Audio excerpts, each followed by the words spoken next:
Welcome to the Fantasy Addiction Network. Today we are talking Week 15 waiver wire pickups for the running back position. So this week is a bit of a gross week for running backs. There's not too many obvious pickups here, so we'll go through a few names if you're in desperate need at the running back position. Hopefully not at this point going into playoffs. You're hopefully not in a desperate spot, but if you are, here's a few names to consider. So we'll start out at number 5. We have Thompson, who's 11% owned. This one's pretty much only if you're in a full point PPR. Otherwise, it's not even worth bringing his name up.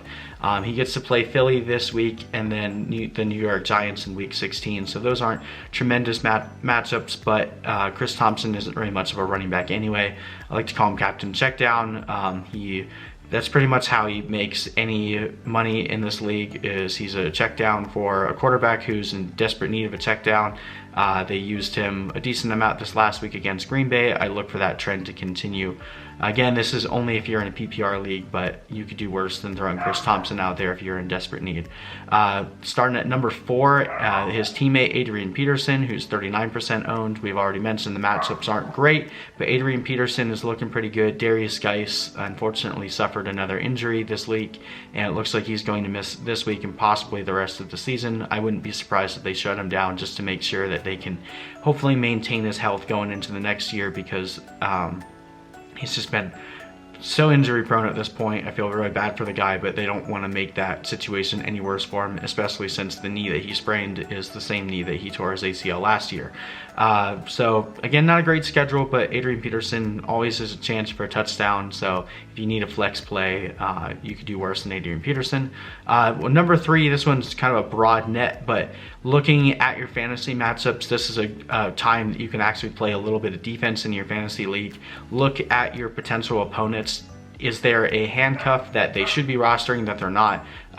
Is one of your potential Super Bowl opponents, if they have Dalvin Cook, this is a good time to pick up Alexander Madison. If they have Leonard Fournette, you can pick up Raquel Armstead. If they have Ezekiel Elliott, you can pick up Tony Pollard.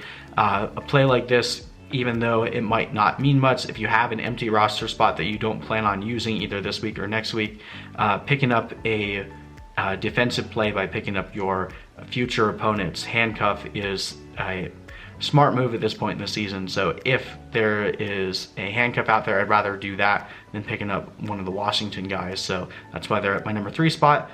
So then the last 2 guys are players that I'm actually comfortable with starting this week pretty easily, actually. And we'll start with the first one that is based on the assumption that Josh Jacobs doesn't play, but DeAndre Washington is only 7% owned.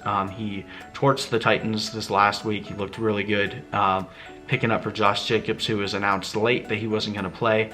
This week he gets to play the Jacksonville Jaguars, who are 3rd in fantasy points allowed, and then in Week 16 he gets to play the Chargers, who are 12 in fantasy points allowed. So he has a pretty decent schedule the rest of the way. We don't know yet whether Josh Jacobs is even going to be out this week, but there's a likelihood that they might shut him down, especially if this injury lingers. So if you can pick up DeAndre Washington, if Jacobs doesn't start, then Washington becomes an immediate flex play for you going forward. And then number 1, this just because he doesn't have any assumptions to have to make around the players around him, but Patrick Laird.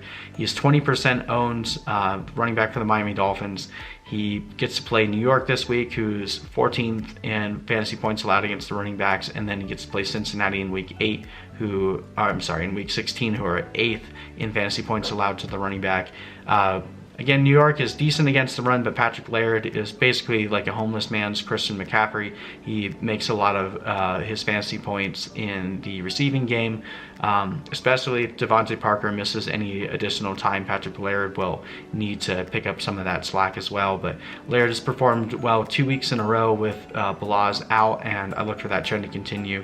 He's definitely more of a PPR play, but he is at this point the only running back for the Dolphins that's threatening a touchdown, and considering the matchups, you could do worse than Patrick Laird. So that's why he's my number 1 running back pickup for this week. All right, well, I hope you guys enjoyed this video. If you did, please like and subscribe for more content for the rest of the season and into the off season. We'll see you in the next video.